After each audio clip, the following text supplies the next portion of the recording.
when he's making this first court appearance and presumably enters a plea of guilty to these 2 misdemeanors, will either the president or the First Lady be by his side? Do you happen to know? And if not, why not? The president and the First Lady loving their son and will continue to support him as he moves forward with his life. That continues to be true, and that will stay to be true. Anything else, I can tell you that the president will be here working on behalf of the American people. As you know, the First Lady is actually abroad doing the business of the American people.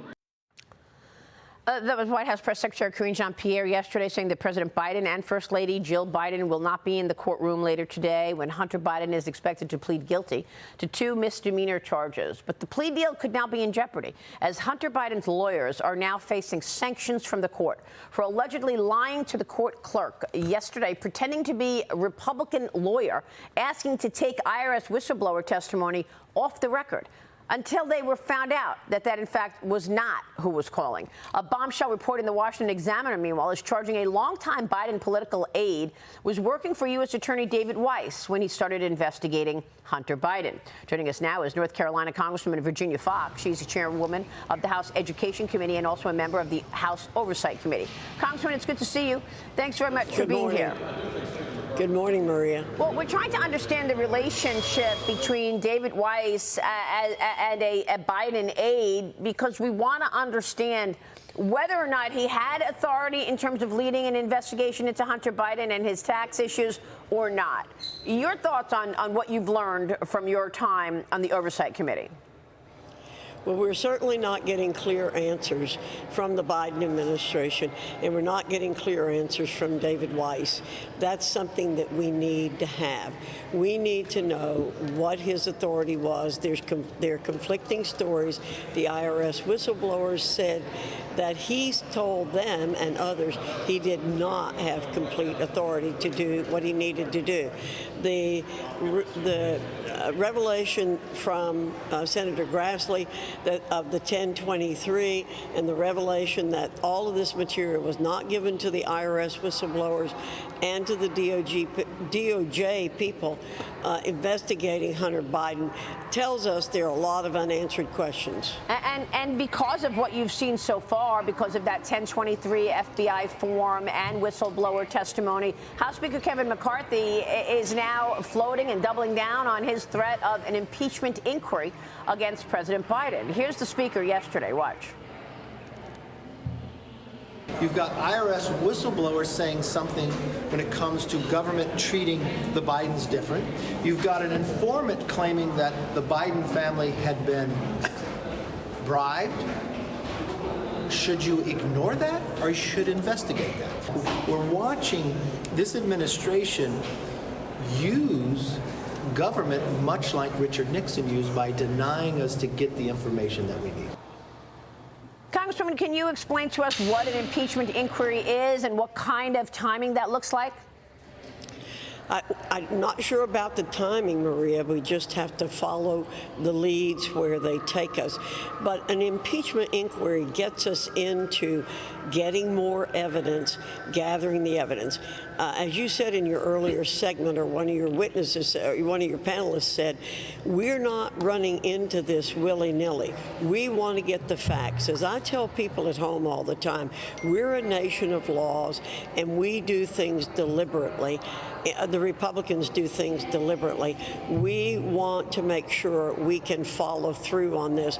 Many people feel there's a rot in this administration that goes all the way to the top. And we want to get to it. We want to find all of the rot and root it out. Well, you're about to leave for 37 days. The August recess begins on Friday. Is this going to be priority one when you come back in September? Oh, I think it's going to be priority one during the August recess. We'll be working on this throughout the August recess.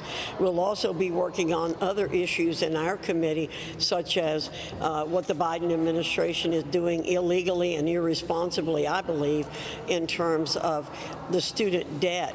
They are trying to do an end around the Supreme Court's ruling that they can't pay off student debt.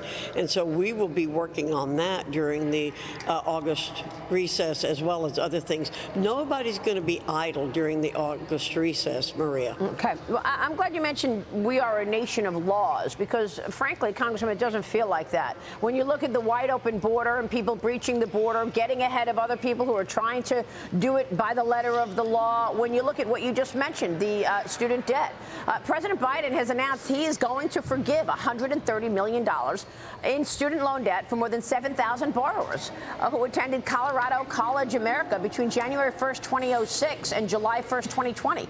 The president said that the students were lied to and ripped off. The Department of Education accusing College America's parent company of misrepresenting employment rates of its graduates. Congresswoman, I don't understand who's lying, whether or not Joe Biden actually lied when he said he's able to forgive all of this debt. But how is it possible that he's able to forgive this debt even after the Supreme Court ruled it unconstitutional? Well, first of all, Maria, this is not forgiving anything. The American taxpayers will be paying off this debt. Thank you. And what I worry about is how far this is going to go. As the president keeps looking for ways to do free college through the back door by giving people free college, by getting rid of the debt for the people who signed up for it and putting it on the American taxpayers. This could amount to up to $1 trillion, Maria, as they go step by step by step. And we want to keep you and the American people informed again. This administration is irresponsible and doing illegal things everywhere. I think that is the main thing that people need to understand, that we have an administration that looks for every way possible to do things illegally, and that is bad for the American people. It's a two-tiered system of justice. This is just stunning, truly stunning, Congresswoman. We're going to watch it. Thanks very much for being here.